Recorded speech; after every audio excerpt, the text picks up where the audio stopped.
দান করেছেন, কাদেরকে নিয়ামত দ্বারা মালামাল করেছেন, এ সম্পর্কে আমরা আগের 2 সপ্তাহে আলোচনা করেছি।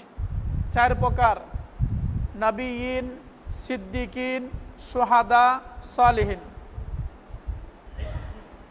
তো আল্লাহ প্রথম 3 আয়াতে আল্লাহ তাআলার পরিচয় দেওয়া হয়েছে। আল্লাহকে, যিনি বিশ্বজাহানের লালন পালন করনেওয়ালা, যিনি অনেক দয়ালু, দয়া মেহেরবান ওনার ভিতরে ভরপুর, এবং যিনি বিচার দিবসের মালিক।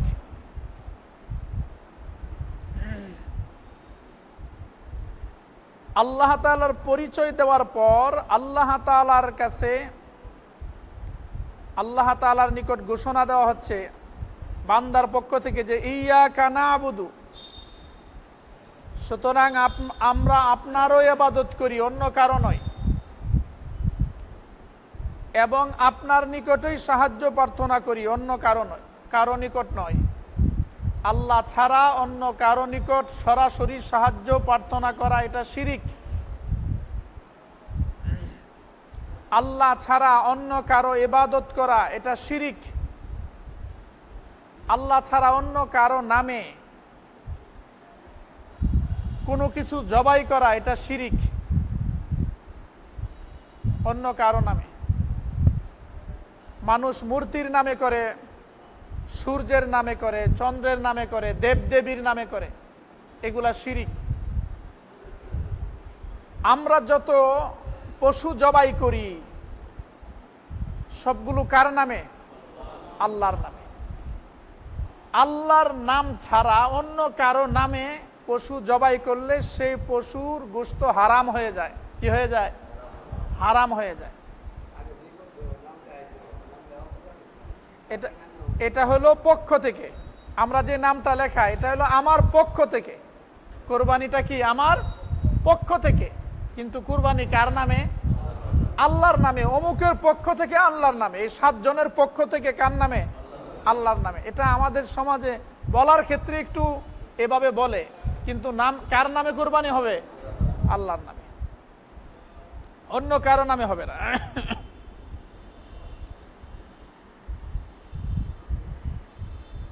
ইহদিনাস সিরাতাল মুস্তাকিম, আমাদেরকে সরল সঠিক পথ দেখান। ইবাদতের জন্য অনেক পথ আছে, সঠিক ইবাদতের পথ কোনটা ওইটা আমাকে দেখান।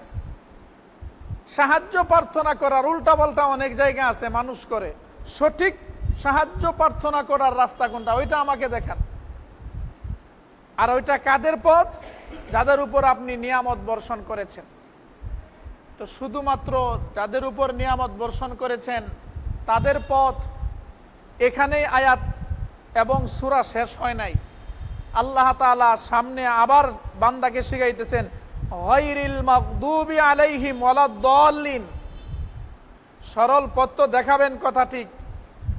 যারা নিয়ামত পাইছে তাদের পথ দেখাবেন, এটাও ঠিক। কিন্তু ওভারঅল আল্লাহ আমাদেরকে 2 ধরনের মানুষের পথ দেখায়েন না। কয় প্রকারের মানুষ? 2 দল মানুষের পথ আমাদেরকে দেখায়েন না, এটাও বলে নিতেছেন। ভালো মানুষের পথ দেখাবেন, কথা ঠিক। তো ভালো মানুষের পথ দেখাবেন এই কথা বললেই তো খারাপ মানুষ আউট হয়ে যায় না?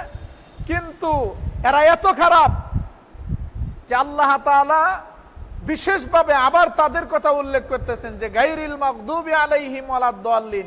এই 2 দল মানুষের পথ আমাদেরকে দেখায়েন না। এই দোয়াটা করো প্রতি রাকাতের নামাজের ভিতরে। আল মাগদুব আলাইহিম অর্থ হলো যারা অভিশপ্ত, যাদের উপর আল্লাহ তাআলার গজব নাজিল হয়েছে, আযাব নাজিল হয়েছে, রাগ আর গুসা নাজিল হয়েছে। আল মাগদুবি আলাইহিম, যারা অভিশপ্ত, আযাবপ্রাপ্ত, তাদের পথ নয়। গায়ের মানে নয়। গায়ের মানে কি? গায়রিল মাগদুবি আলাইহিম, অভিশপ্তদের পথ নয়। ওয়ালাদ-দাল্লিন, এবং যারা পথভ্রষ্ট তাদের পথ নয়। যারা পথভ্রষ্ট তাদের পথ নয়।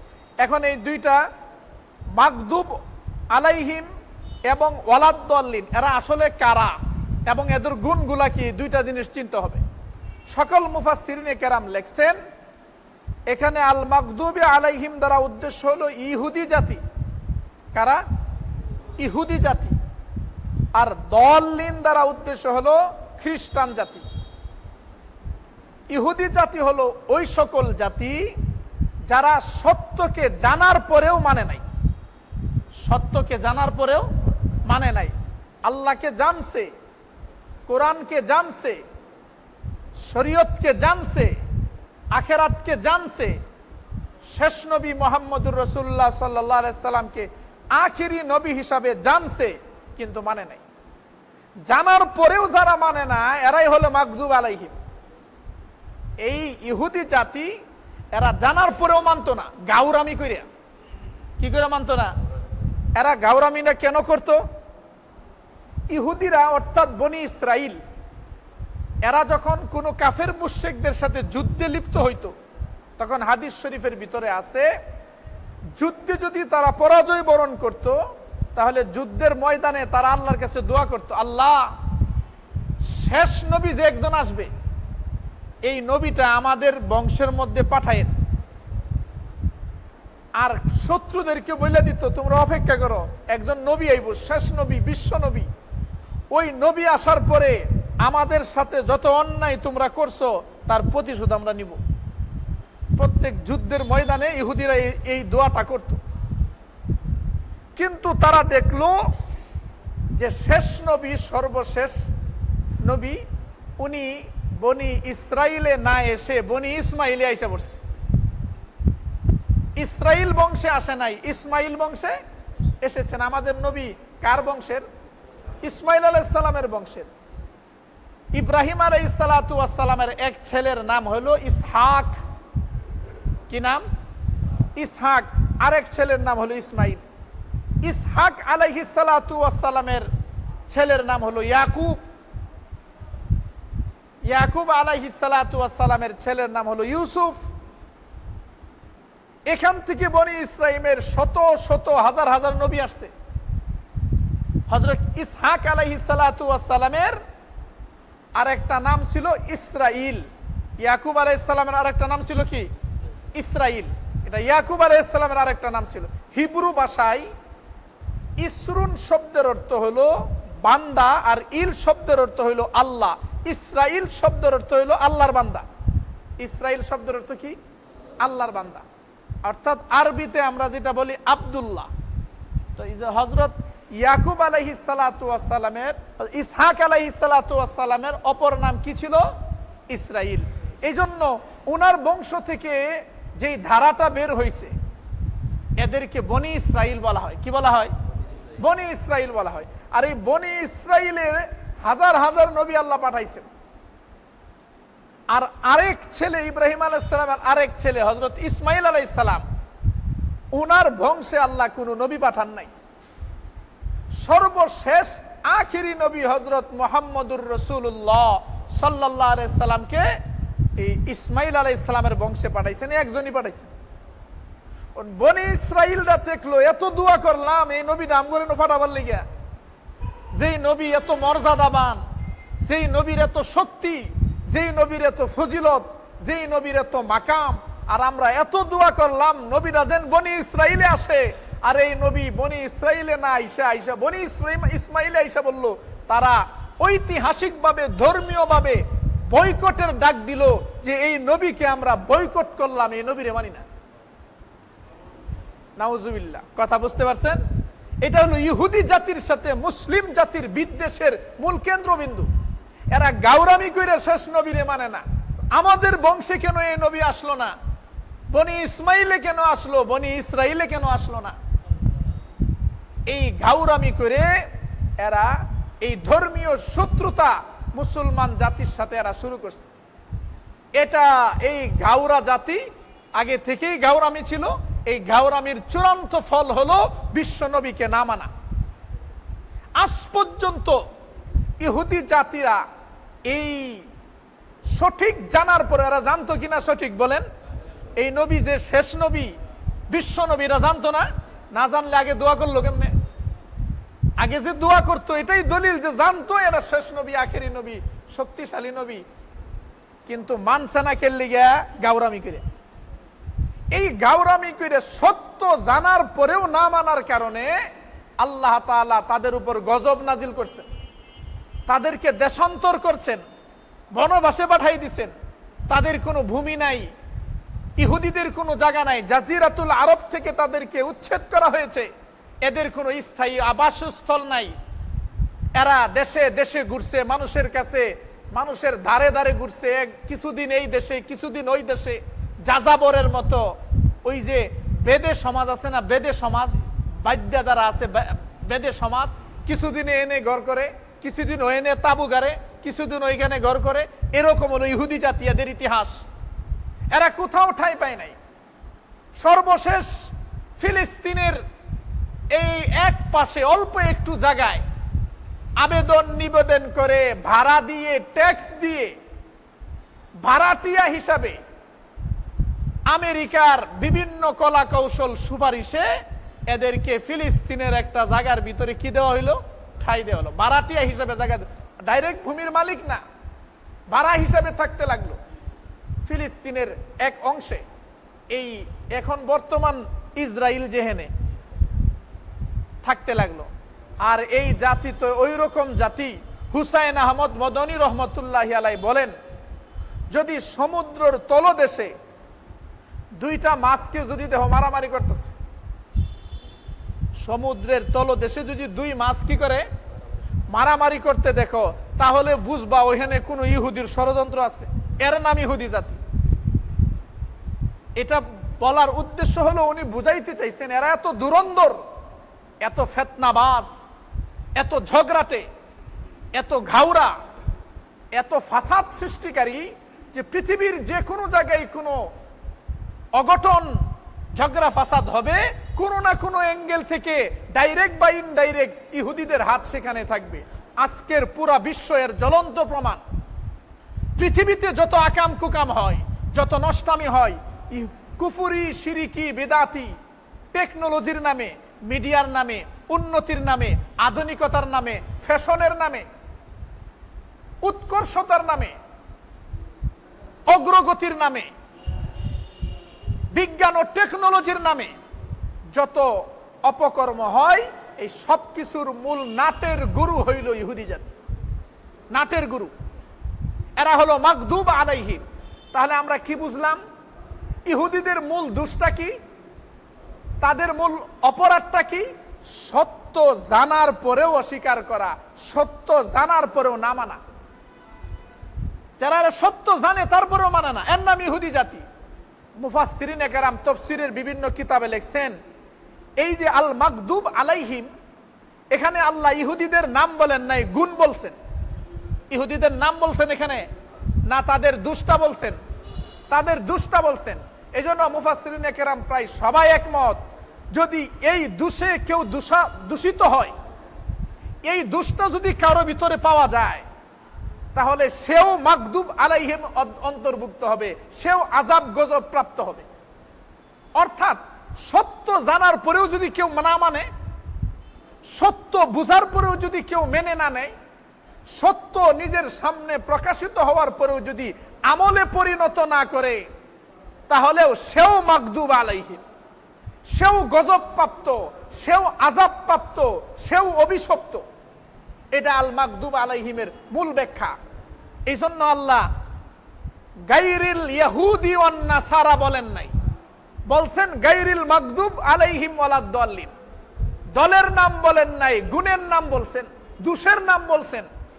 যে এই সিফত যদি কারো ভিতরে পাওয়া যায়, আপনি চিন্তা করেন, বলেন তো ইহুদি নাসারা ছাড়াও খুদ মুসলমানদের বিষয়েও কিছু নামদারি মুসলমান আছে না, যারা সত্যকে সত্য রূপে জানে, কোরআনের সত্যটা জানে, হালালটা জানে, মানে না, বৈধটা জানে, মানে না, সঠিকটা জানে, মানে না, সত্যটা জানে, মানে না, উল্টাটার উপর আমল করে। রাষ্ট্রীয়ভাবে, সাংবিধানিকভাবে, সামাজিকভাবে, অর্থনৈতিকভাবে, পারিবারিকভাবে, ব্যক্তিগতভাবে সত্যকে জানার পরেও যদি কেউ না মানে সেই মাগদুব আলাইহির অন্তর্ভুক্ত। তার গুণটা ইহুদি, তার দোষটা ইহুদিদের সাথে মিশে গেছে। ইহুদিদের যেমন অভিশপ্ত যে সত্যকে জানার পরেও মানে না, সেও কি অভিশপ্ত। কথাটা বুঝে আসলো? 2 নম্বর ওয়ালাদ্দাল্লিন, এবং যারা পথভ্রষ্ট তাদের পথও আমাদেরকে দেখায়েন না। আল্লাহর কাছে দোয়া, ওয়ালাদ্দাল্লিন। পথভ্রষ্ট কারা? এরা হলো যারা না জান্না ভুল পথে চলে, এদের জানার অভাব, মূর্খতার কারণে, কম জানার কারণে, ভুল জানার কারণে, বেঠিকটা জানার কারণে এরা ভুল পথে চলতেছে। নাসারারা মনে করে ঈসা মসিহ, হযরত ঈসা আলাইহিস সালাম হলো আল্লাহ তাআলার বেটা, নাউজুবিল্লাহ। মরিয়ম আলাইহিস সালাম হলেন আল্লাহ তাআলার বিবি, নাউজুবিল্লাহ। এটা কেরা মনে করে? কথা বলেন। নাসারারা, খ্রিস্টানরা মনে করে। এরা ত্রিত্ববাদে বিশ্বাসী। এরা কেন মনে করে জানেন? গাউরামি করে না, এদের জানার কমতি আছে, বুঝার কমতি আছে। এরা মনে করে যে মরিয়ম আলাইহিস সালামের তো কোনো সন্তান হওয়ার কথা না, কারণ তার স্বামী নাই। তার সন্তান কিভাবে হইল? কথা বুঝেন নাই? এইটা তারা বুঝছে। তাদের এই বুঝটা সঠিক না ভুল বলেন তো? তাহলে হযরত আদম আলাইহিস সালামের মা বাপ কই? কথা বলেন। আদম আলাইহিস সালামের মা কই? আদম আলাইহিস সালামের বাপ কই? কেউ কি আল্লাহর আদম আলাইহিস সালামের মা বাপ কয়? আল্লাহ তাআলাকে আদম আলাইহিস সালামের মা বাপ কওয়া যেমন মূর্খতা, ঠিক তো দুরূপ মরিয়ম আলাইহিস সালামকে আল্লাহ তাআলার বিবি বলাও মূর্খতা। এই মূর্খতাটা কাদের মধ্যে? নাসারাদের মধ্যে, খ্রিস্টানদের মধ্যে। এরা কই যেহেতু এর কোনো বাপ নাই তাহলে আল্লাহ এর বাপ হইব। এটা মূর্খতার কারণে, না জানার গাউরামির কারণে নয়। আর ঈসা আলাইহিস সালামকে মনে করে আল্লাহ তাআলার বেটা, এবং মনে করে সে শুলিতে চড়ে কি হইছে, পুরা খ্রিস্টান জাতির সকল গুনাহ মাফের কাফফারা দিছে শুলিতে চড়ে। অথচ ঈসা আলাইহিস সালামের বিরোধীরা যখন তাকে মারতে চাইলো, তাকে দৌড়াইয়া নিয়ে একটা ঘরের ভিতরে ঢুকলো। ঘরের ভিতরে ঢুকার পরে আল্লাহ তাআলা উনাকে আসমানে উঠাইয়া নিয়ে গেলেন। বলেন আল্লাহর পক্ষে এটা সম্ভব না? আসমানে উঠে এখন অনেকক্ষণ ধরে পরে যে সর্দার ছিল এর ঘরের ভিতরে ঢুকাইছে, দেহ কি অবস্থায় আছে, ধইরা লইয়াও। সর্দার যায় ভিতরে ঢুকছে, বিরোধী দলের সর্দার ভিতরে ঢুইখা অনেকক্ষণ পরে সর্দার তো বাইরই না। পরে অন্যান্য যারা আছে এরাও দরজা খুলে ভিতরে ঢুকছে। ঢুইখা দেহে ঈসা আলাইহিস সালাম নাই। কে নাই? কিন্তু যে আছে একজন। থাকার কথা কয়জন? ঘরে ঢুকছে কয়জন? ঈসা আলাইহিস সালাম ঢুকছে আর সর্দার ঢুকছে, তাহলে কয়জন থাকবে? এখন দেখা যা আছে কয়জন? একজন। এখন তারা হতভম্ব হয়ে গেল, ব্যাপারটা কি? ঈসা আলাইহিস সালামও ঢুকছে, সর্দারও ঢুকছে, দুইজন থাকবো, একজনকে। পরে ভালো করে খেয়াল করে দেখে যে এই লোকের চেহারা দেখা যায় কার মতো? এটাই তো ঈসা। চেহারা কার মতো? ঈসা। আচ্ছা, এটা ঈসা মাইনা নিলাম। এখন এই দুই দল হয়ে গেছে। এটা যদি ঈসা হয় তাহলে সর্দার কই?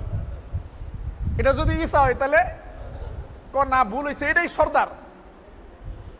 যদি এটারও সর্দার লাগে, আবার ঈসাও লাগে, সর্দার লাগলে তাহলে ঈসা কই? কথা কন নাকি? আল্লাহ কুরআনে ব্যাখ্যা দিচ্ছেন, ওমা কতালুহু ওমা সলাবুহু ওয়ালাকিন শুববিহা লাহুম। এরা এই সর্দারে ধরে আনছে। সর্দার কো দেহ আমি কিন্তু ঈসা না। কই মি আপনারে দেখা যায় ঈসার মতো। আপনি যদি ঈসা না হন, আমি সর্দার। কো না আপনি ঈসা। কো আমি ঈসা না, তাহলে তো আপনি যদি সর্দার হন তাহলে ঈসা কই? পরে এই বেটারে ধইরা এটারে শুলিতে চড়াইছে। কথা বুঝছেন? কোন ঈসারে শুলিতে চড়াইছে না সর্দারে চলাইছে? সর্দারে চলাইছে। আল্লাহ বলতেছেন ওমা কতালুহু, তারা ঈসাকে হত্যা করতে পারে নাই। ওমা সলাবুহু, তাকে শুলিতে চড়াইতে পারে নাই। ওয়ালাকিন শুববিহা লাহুম, বরং খ্রিস্টান জাতিকে একটা ধাঁধার মধ্যে ফালাইয়া দেওয়া হয়েছে। কিসের মধ্যে? এটা একটা ধাঁধার মধ্যে পড়ে গেছে। অনেরা এটাও জানতে পারতেছে না, ওইটাও জানতে পারতেছে না। একটা ধাঁধার মধ্যে পইরা এরা এখন একটা মূর্খতার জীবন যাপন করতেছে। এটা কি গাউরামি?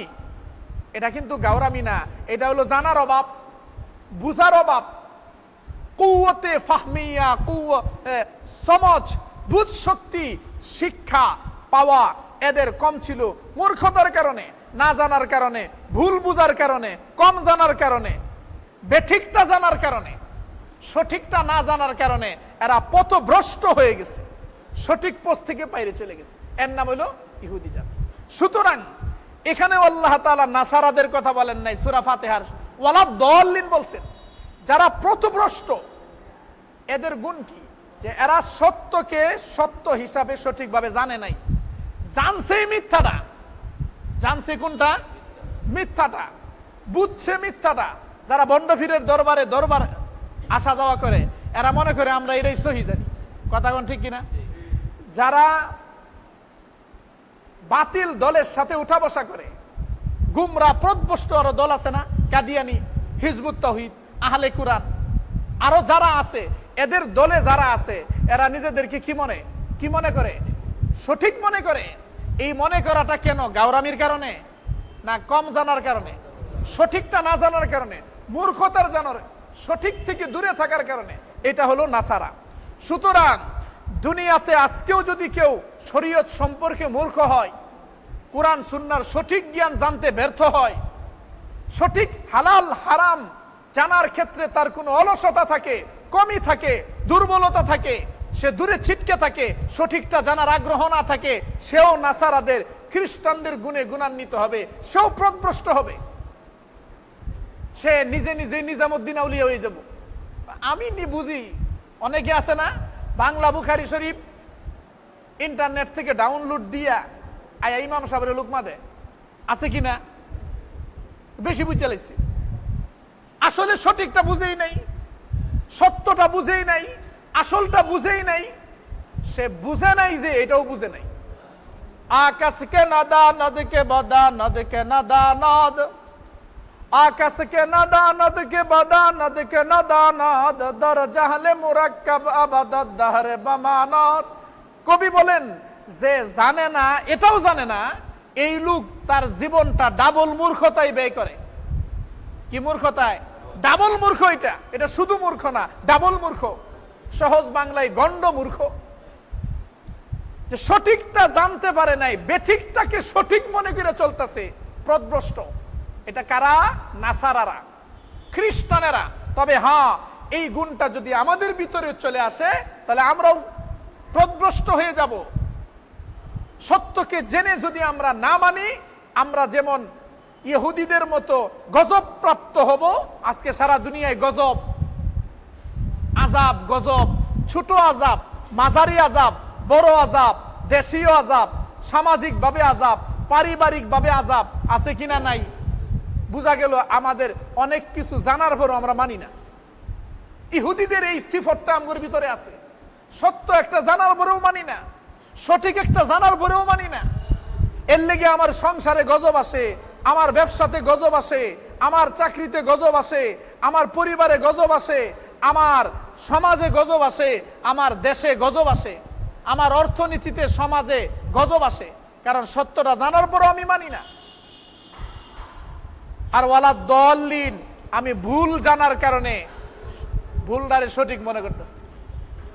এজন্য আল্লাহ তাআলা বান্দাকে শিখাইতেছেন, তোমরা আল্লাহর কাছে দোয়াটা করো, প্রত্যেক নামাজের মধ্যেই করো, যে গায়রিল মাগদুবি আলাইহিম ওয়ালাদ দাল্লিন, হে আল্লাহ, অভিশপ্তদের রাস্তা আমাদেরকে দেখায়েন না, পথভ্রষ্ট যারা বিপদগামী তাদের পথেও আমাদেরকে পরিচালিত কইরেন না। এই দোয়াটা আল্লাহ শিখাইতেছেন, আমরা প্রত্যেক নামাজে এই দোয়াটা করি, করব তো ইনশাআল্লাহ। কিন্তু দুঃখের বিষয় হলো দোয়া তো 5 ওয়াক্ত নামাজেই করি, গায়রিল মাগদুবি আলাইহিম ওয়ালাদ দাল্লিন আমিন, কিন্তু আমলে তো নাই। মসজিদে বাইরে ইহুদি খ্রিস্টানদের কৃষ্টি কালচার, তাদের মত আদর্শ, এই যে আমরা বুড়ারা তো আছি, বিশেষ করে আমাদের যুবক যুবতী, যুব সমাজ ইহুদি খ্রিস্টানদের পদাঙ্ক কিভাবে অনুসরণ করতেছে। যে এই যুবক যাই বয়সে ইবাদত করলে আরশের ছায়ার নিচে ছায়া পাওয়া যায়, ঠিক কিনা?